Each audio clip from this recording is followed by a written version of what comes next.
porque ontem teve a reunião que foi secreta, sim, que foi fechada, sim, com 12 escolhidos pelo Departamento de Comunicação / Presidência, porque o presidente vetou nomes, para mostrar o que eles não mostraram no CORE, no Conselho Deliberativo, para a torcida, para o associado, em relação às contas do Corinthians.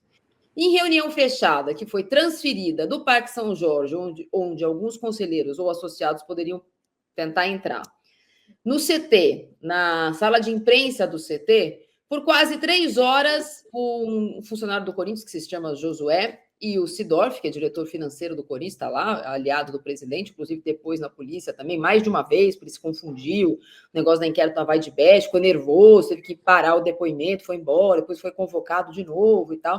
Ele não se sentiu muito bem durante os depoimentos dele da primeira e da segunda vez.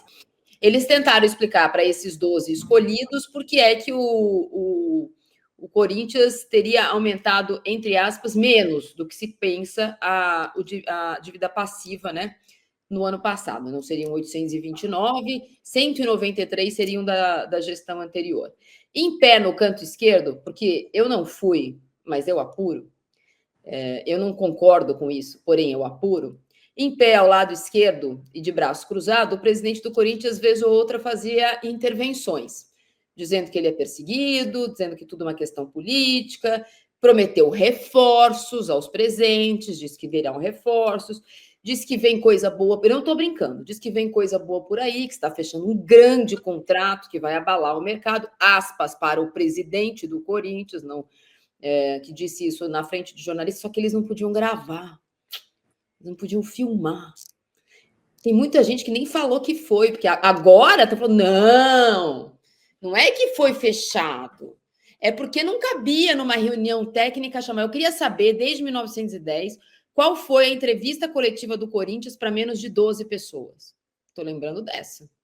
Quando foi que a direção de comunicação do Corinthians escolheu apenas 12 pessoas, porque o assunto é meio espinhoso, para explicar o que não conseguiu explicar nos órgãos que o estatuto obriga? O presidente, o diretor financeiro e funcionário do Corinthians disseram, em momentos diferentes, que essas contas que foram apresentadas ontem, os gráficos, slides, etc. e tal, eles não foram apresentados no CORE, apesar de estarem prontos desde o dia 29 de abril, desde 29 de março, porque eles não foram recebidos no CORE. O presidente do Corinthians assumiu o Corinthians no dia 2 de janeiro de 2024. Ele foi a uma reunião do CORE no ano passado. Uma reunião do CORE para explicar por que o Corinthians fecharia com a Liga Forte Futebol e ia antecipar, ia fazer um empréstimo com um banco que anteciparia para ele uma parte dessa renda. Lembrando que o Corinthians estava na zona de rebaixamento, e se o Corinthians caísse, esse dinheiro teria que voltar para o banco. Ele foi nessa. Este ano, ele foi em fevereiro, e saiu antes da reunião acabar. Passou na reunião do CORE. É mentira que o CORE não quis receber. O CORE vai dar, representantes do CORE vão dar uma entrevista coletiva amanhã ao lado do presidente do Conselho Deliberativo para rebater o que o presidente disse a portas fechadas. Isso que é difícil, porque o presidente pode falar que ele não falou. E quem resolveu ir nessa reunião não pôde gravar. Aí fica difícil, né, presidente? A gente saber o que você falou, o que você não falou. Não podia gravar. É tudo tão certo, é tudo tão sério. Tá tudo tão explicadinho. Por que a torcida não pode saber? Porque toda a imprensa não pode saber. Porque não se pode fazer perguntas. Eu deixei outro dia uma série de perguntas nas minhas redes sociais, mas os colegas ontem aparentemente não as fizeram. Ouviram a reversão do presidente, é justo, mas é uma versão do presidente numa reunião fechada que você não pode gravar. Eu não sei onde isso é jornalismo, não foi assim que eu aprendi. Mas para terminar aqui, não sabia o presidente que enquanto ele estava fechado lá com esses 12 e tal, falando, explicando, ele prometeu reforços. Eu não estou achando que ele prometeu reforços e disse que um grande contrato vai ser fechado, como alguns dos escolhidos falaram em algumas das suas redes. Alguns não falaram nada, né? Porque fica chato falar que estava lá. Mas ele não sabia que enquanto ele estava lá, a Gaviões ia desembarcar, Pipo. A Gaviões desembarcou. É o assunto, né, um assunto mais incômodo para ele agora, né? Ou seja, é praticamente um desembarque formal, né? Ela anunciou, ela falou, né? Enfim, que... Gerou o processo de impeachment. Exatamente, acabou, sabe, desfez o match. acabou aquela coisa toda. Bom, primeiro que também, assim, bem feito para um dirigente que se apoia, sobretudo, num grupo de torcedores, seja ele Gaviões, seja ele de qualquer camisa. Eu sou muito contra isso, porque o clube vai muito além disso, e aí ele também, com o tempo, vai se tornando refém desses grupos, como aconteceu. Não vamos esquecer com o Duílio, que demitiu o Silvinho por conta de pressão de torcida organizada em rede social. E o Augusto Melo indo para o mesmo caminho. E o pior é que agora ele perde até isso. Segundo, que, sabe, não dá para chamar isso de uma entrevista. Foi, digamos, foi aí um converscote, né? Um encontro entre amigos e tal. Ele deu lá, enfim, a versão dele, falou o que ele bem entendeu e, lamentavelmente, ele teve plateia. Porque seria muito interessante que essa turma nem fosse. Isso, uma vez, a gente ria muito de algo parecido que aconteceu na Copa de 2014, né? A seleção foi mal e tal, né? Houve um momento lá que a comissão técnica escolheu lá uns amigos para, enfim, desabafar, né? E eu, assim, a impressão que o presidente do Corinthians fez a mesma coisa ontem e é uma tentativa pífia de dar as suas justificativas, porque o corintiano tem todo o direito de questionar o presidente e ter porta-vozes para fazer isso, né? O Vasco da Gama ontem, eu queria até chegar nisso. O Vasco da Gama ontem, o Vasco e a Vasco Sat apresentaram um plano de recuperação judicial.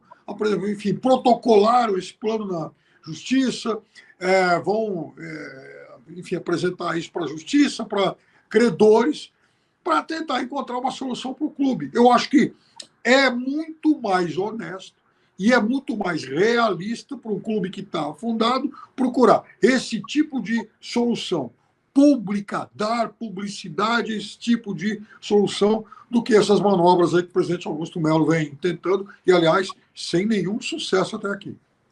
Bom, eu li aqui no chat algumas pessoas que se manifestaram sobre a reunião, alguns membros, então vamos lá. Não existe nenhuma coletiva de imprensa do Corinthians, nem para apresentar a grama nova, que só tenha 12 inscritos ou 12 credenciados. Pode ser jogo da Sul-Americana, da Libertadores, da final do Mundial ou a estreia do Campeonato Paulista. Tirem uma foto da sala de imprensa do Corinthians para ver quantos jornalistas e quantos meios de comunicação são chamados. Não foram todos os setoristas chamados. E não foram todos os meios de comunicação. Não é verdade isso. E também não foram todos os meios de comunicação que puderam escolher quem enviar. A Gazeta Esportiva, por exemplo, o presidente vetou que fosse o Salazar, que tem feito Corinthians desde sempre. Eu estou dizendo isso porque isso é público. Quem quiser ser publicamente falar por que foi, como foi e como foi convidado, que o diga. Eu não falo pelos outros, eu falo pelo modelo. O modelo é antidemocrático. Nem no dia do Lampião tinha só 12 pessoas. 12 pessoas não representam a imprensa. E 12 pessoas que não podem gravar também não representam a imprensa. Eu sei que tem gente que tem registros da reunião, mas não pôde gravar a reunião. Não pôde mostrar o que o presidente falou, nem mostrar a série de slides que foram mostrados. Só um único slide.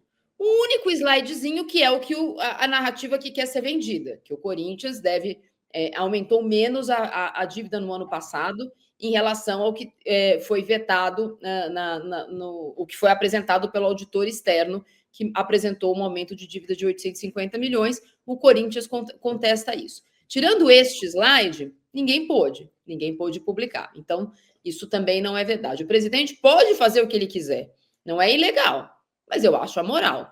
No mínimo é moral. Você tem um clube com a dívida que tem, talvez a notícia fiscal do Corinthians mais urgente dos últimos tempos, de ter a dívida aumentada e as contas reprovadas, não que as outras não tivessem que ter sido, mas essas foram, e o presidente até agora não deu uma entrevista. Só que enquanto ele estava fechado lá, o presidente da Gaviões, que é quem ele mais escuta, que é com quem ele se reúne todo mês, soltou um comunicado e depois à noite um vídeo nas redes sociais da Gaviões dizendo, olha, estamos dando um ultimato ao Augusto Melo. Ele tem 2 dias para se explicar. Agora vai sair a coletiva, Pipo. Quero ver não sair a coletiva agora que o Alê da Gaviões mandou ele falar. Então, e agora já não são mais 48 horas, né? agora já é bem menos. Então, não, mas aí que está o negócio. Olha que ponto chegamos. Quer dizer, assim, a única entidade que tem o poder de alguma forma pressionar ou emparedar o presidente é uma torcida organizada. O que é isso? Quer dizer, onde é que estão as instâncias do Corinthians, o CORE, né, os demais conselheiros? Quer dizer, o que essa turma está fazendo também em relação a isso, né?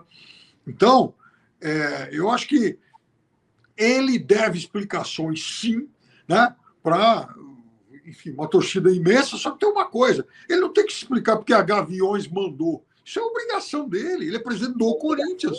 Da dirigente de qualquer clube tem que se explicar, ainda mais num momento como esse, em que o clube é pressionado aí por todos os lados, inclusive por dívidas. E não adianta falar que, puxa, eu vou apresentar agora um contrato bombástico. O Corinthians já fez isso um ano atrás, né? Anunciou na época aquele como o maior contrato de patrocínio da América do Sul, e depois foi parar na polícia, né?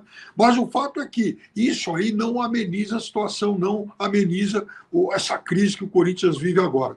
E só para responder uma pergunta que a Dedé fez, essa camisa é uma camisa do Hamburgo, que está quase de volta depois de 7 anos a Bundesliga A, o gigante Hamburgo, que já foi campeão de Copa dos Campeões, e depois que caiu não voltou mais, agora, o que tudo indica, volta. Isso aqui, ó, é que não dá para ler, até porque já está sumindo também, é um autógrafo do Zé Roberto que jogou lá. Muito bem. Você é clubista, né, Pipo? A gente sabe. Mas tem mais de Munique aqui também.